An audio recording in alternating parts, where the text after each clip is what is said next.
Follow these steps to remove multiple Snapchat friends at once. First, launch your Snapchat. Now, navigate to your friend list.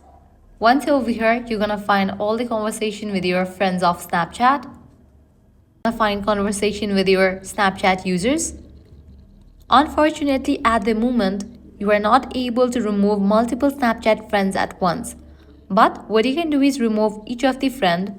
So what you have to do is head over to the profile of that person, click on the Bitmoji, then click on three dots given at the top right, then navigate to the option Manage Friendship, click on Remove Friend, click on Remove. Do the same for other friends as well whom you want to remove. You can also press and hold on the conversation, select the option Manage Friendship, click on Remove Friend and click on Remove. As if right now you are not able to remove multiple friends on Snapchat at once, but you can remove each of the friend by using these steps. So if in the future Snapchat comes up with the feature to remove multiple Snapchat friends at once, I'm gonna definitely update you guys. So that's a wrap for this video. If this guide helped you out, don't forget to like, share and subscribe to our channel. Thanks for watching.